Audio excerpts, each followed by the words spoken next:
Nessa aula vamos falar sobre uma técnica muito legal chamada meta-padrão. O meta-padrão foi descoberto ou criado por John Overdurf. Talvez você ainda não tenha tido a oportunidade de conhecer o trabalho do John Overdurf. Então eu recomendo que você vá no site dele, veja os livros, treinamentos dele. O John é uma das maiores autoridades do mundo no que tange PNL, hipnose, coaching. Inclusive, ele tem feito esse atendimento à distância no coaching bem antes do Skype, né? Nos anos 90, ele já fazia atendimento por telefone para ajudar as pessoas a conseguirem alcançar a mudança. E John Overdurf viaja o mundo todo ministrando seus treinamentos. Talvez você já tenha trabalhado com alguma técnica de PNL, já tenha feito alguma regressão, talvez já tenha trabalhado com alguma técnica cognitiva comportamental. Por que será que todas essas técnicas funcionam? Carl Rogers começou a debater sobre isso, falando sobre os elementos essenciais para a mudança, como ter o chamado contexto terapêutico. E John Overdurf vai agregar a isso, explicitando o chamado meta-padrão.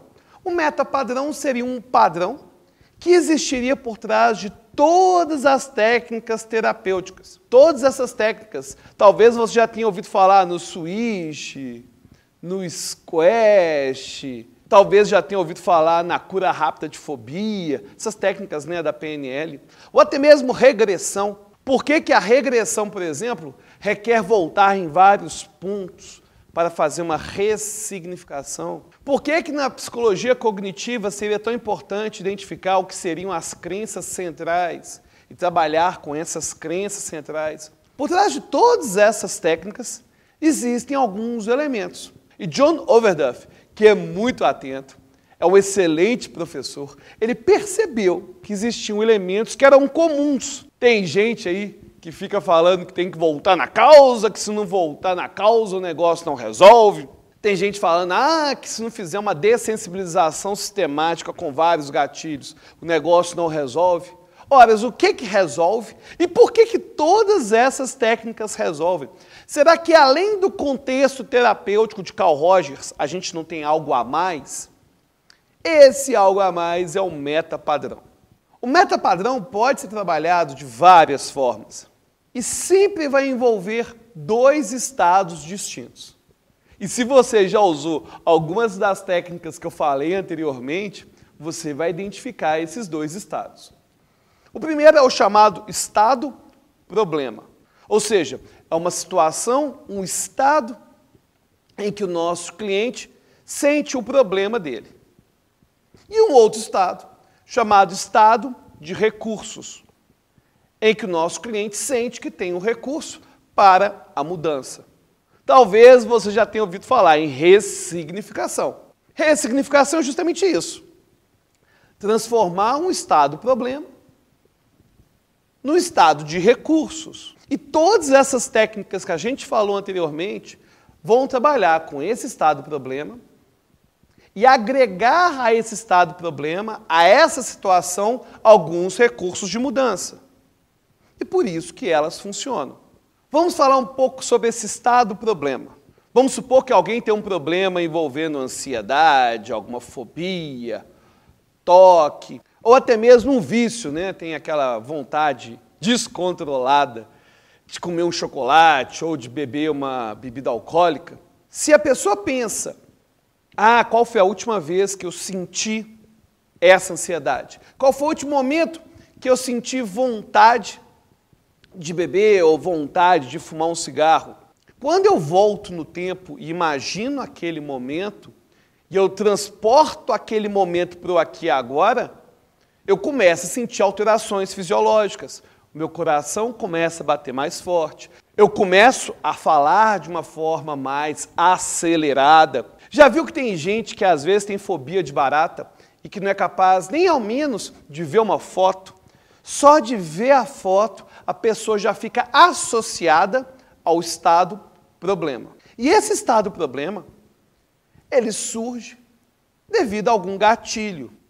Lembra que a gente falou lá no protocolo de vícios sobre a análise funcional, Veja como a análise funcional é importante, porque é nela que você vai identificar os gatilhos que são capazes de trazer o estado problema. Então, se chega um cliente para você e ele te fala sobre esse estado problema, é esse estado que ele quer mudar. Inclusive, muitas vezes, esse estado problema vai ser o estado atual. Tem cliente que já chega no estado problema. Isso é muito comum com transtornos de ansiedade. A pessoa tem medo de barata. E quando ela vai na clínica trabalhar esse medo de barata, ela já fica naturalmente associada ao estado problema. Por outro lado, a gente tem o estado de recursos. O que seria esse estado de recursos? Imagine, por exemplo, que você tem medo de ficar dentro de um elevador. Imagine que você sente uma palpitação muito forte, seu pensamento fica acelerado, a sua respiração fica ofegante. Esse é o estado do problema. O estado de recursos, ele é como você gostaria que fosse. Se eu tivesse uma varinha mágica capaz de mudar completamente aquela situação, como você gostaria que fosse? Como você gostaria de se sentir ao entrar dentro de um elevador? E é importante a gente lembrar que hipnose é a arte de trabalhar com a subjetividade das pessoas. Então, o que seu cliente vai falar agora sobre sentir-se bem dentro de um elevador, sentir-se bem vendo uma barata, não é exatamente a mesma coisa que você pode julgar que é bom. Por isso que é tão importante que o nosso cliente diga o que é para você livrar-se desse problema.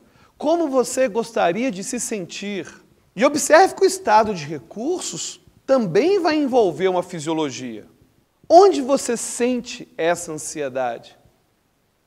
Ah, eu sinto aperto no peito. Como que você gostaria de sentir o seu coração? Como você gostaria de estar respirando? Quando a pessoa começa a dar essas respostas, ela está dando qualquer interpretação que ela tem sobre o estado de recursos. E é exatamente esse o estado de recursos que ela vai conseguir alcançar. Inclusive, se as pessoas estão muito associadas ao estado problema, às vezes elas ficam meio paralisadas para falar do estado de recursos. Mas com perguntas sutis, você acaba conseguindo que essa pessoa responda o que seria o estado de recurso.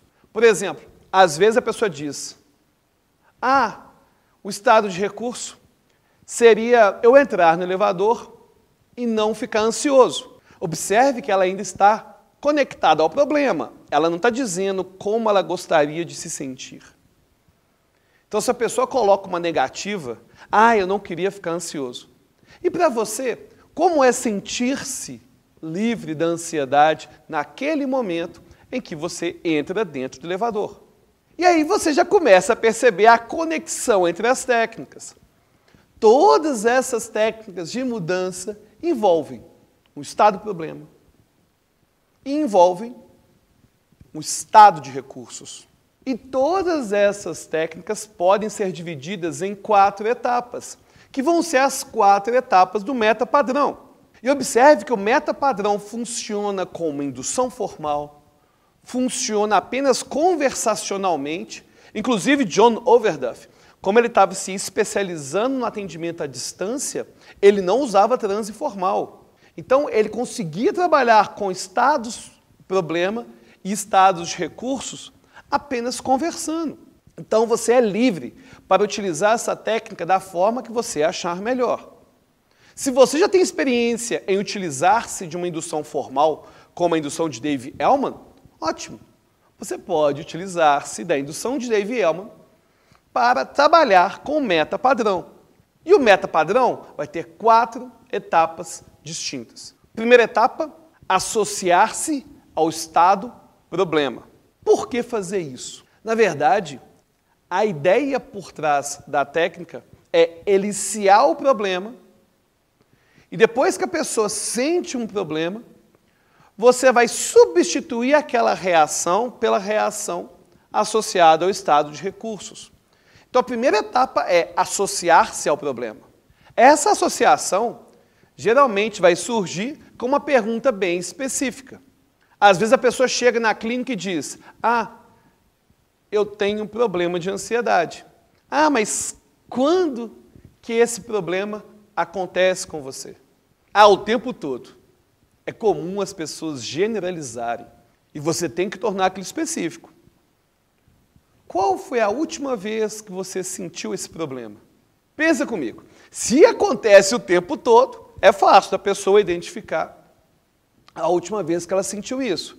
Aí ela vai ficar associada ao problema e você tem que ter acuidade sensorial, ou seja, identificar quais alterações fisiológicas essa pessoa te mostra ao entrar dentro do estado do problema. Qual a alteração no discurso que ela tem? Inclusive, se você trabalhar com uma indução formal de transe antes, devido ao ritual, o engajamento da pessoa dentro do estado do problema vai ser bem maior. Então, fique atento às alterações fisiológicas. Aí temos essa primeira etapa, em que a pessoa se associa ao estado do problema. Aí a segunda etapa é desassociar-se. E a terceira etapa é associar-se ao estado de recursos. Por que é tão importante desassociar-se do estado de problema para depois associar-se ao estado de recursos? Porque a pessoa fica tão presa naquilo que ela não consegue ver solução. Ela pode disparar ab-reações, por exemplo, e o negócio vai ficando cada vez mais difícil de ser controlado. Quando trabalhamos com regressões, é comum a gente utilizar uma técnica chamada botão do observador.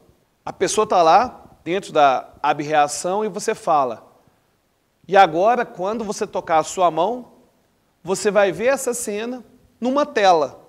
Ou seja, não vai ver em primeira pessoa, né? Vai ver como se fosse um filme. Essa abordagem, essa técnica do botão do observador, é justamente o segundo passo do meta-padrão, desassociar-se do problema. Melissa Tiers, que é a terapeuta que trabalha bastante com o meta-padrão, ela costuma usar muito de fisiologia para dissociar-se do estado do problema. Então a pessoa está lá, falando do estado do problema, aí ela fala: muito bem, agora largue isso, espreguice.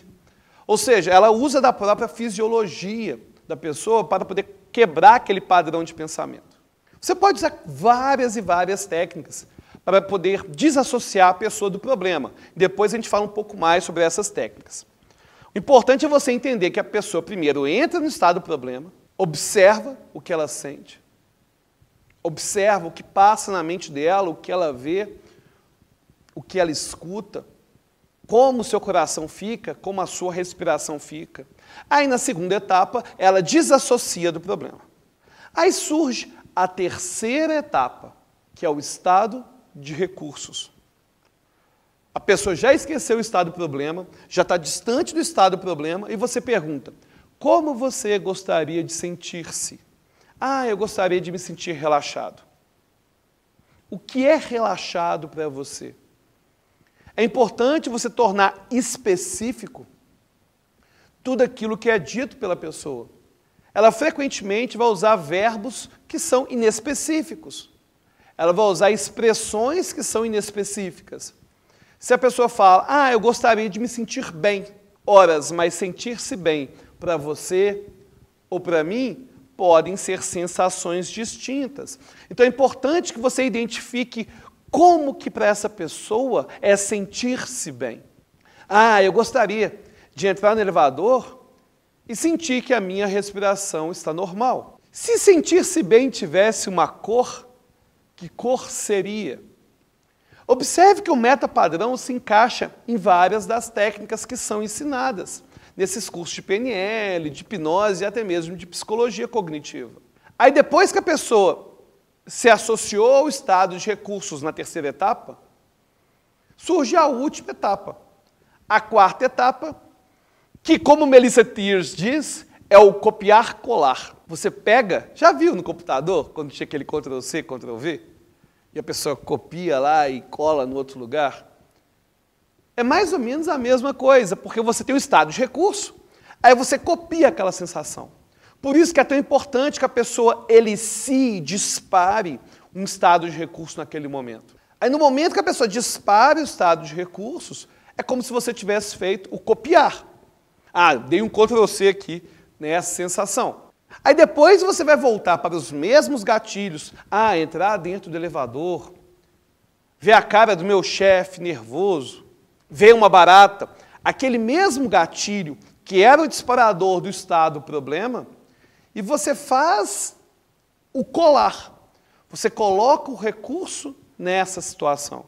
É exatamente o que é feito no nosso protocolo para vícios na análise funcional. Quando a gente descreve a rotina e o cliente usa a técnica da âncora do local seguro, é justamente isso que ela está fazendo. A pessoa está pegando o local seguro, dando um Ctrl+C e depois dando um Ctrl+V em todos aqueles estímulos, em todos aqueles gatilhos que disparavam o sintoma. Observe que essa ideia de pegar a situação com um problema e jogar por cima um recurso realmente está por trás de praticamente todas as técnicas terapêuticas. E por isso que é tão importante você entender o metapadrão. John Overduff percebeu esse metapadrão quando ele estava dando um curso de PNL, um módulo de linguística, para o Ted James. Sabe o Ted James, criador da terapia da linha do tempo? Pois é, John Overduff foi lá para o curso, lá no Havaí. A vida ruim, dá um curso lá no Havaí. Se você quiser contratar o Albertinho para dar curso no Havaí, Albertinho vai, beleza? Aí John Overduff chegou lá no Havaí e foi ensinar uma técnica chamada colapso de âncoras, que é uma técnica de PNL. E ele percebeu, ao ensinar, ao criar didática por trás, isso é bem interessante, porque ele percebeu isso do metapadrão, a existência do metapadrão, foi dando uma aula, porque ele queria ensinar qual que era a base por trás do colapso de âncora. Ah, aí você pega o estado negativo e sobrepõe com positivo. E foi percebendo, ao ensinar outras técnicas, que o metapadrão também estava presente. Aí, naquela época, ele se juntou com a ex-esposa dele, que na época era esposa, que dava aula junto com ele, Julie Silverton.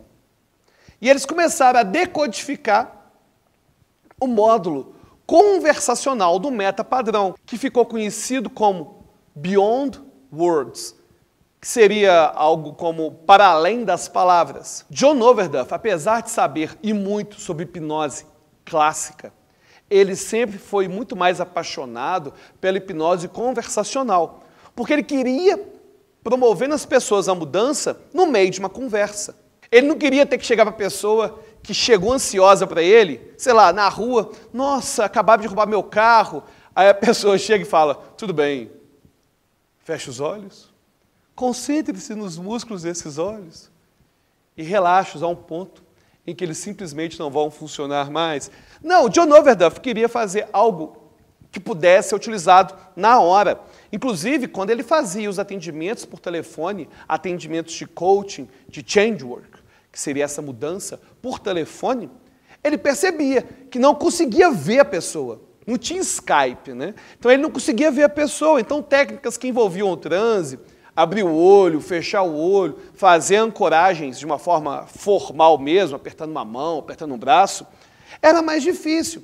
Então ele foi criando técnicas conversacionais para utilizar-se desse metapadrão. E o legal é que você entendendo esse metapadrão agora, você vai conseguir utilizar-se dessas outras técnicas com muito mais propriedade. Não é simplesmente seguir uma receita. Aliás, isso é uma coisa que me incomoda. As pessoas aprendem as técnicas, principalmente PNL. Isso acontece muito na PNL. O cara aprende um monte de técnica sem entender a principiologia por trás da técnica. Por exemplo, vai usar um switch. Ah, aí tem que pegar a imagem, aumentar, diminuir, substituir. E não entende a importância, por exemplo, de associar-se ao estado problema durante o switch, de associar-se ao estado de recursos durante o switch.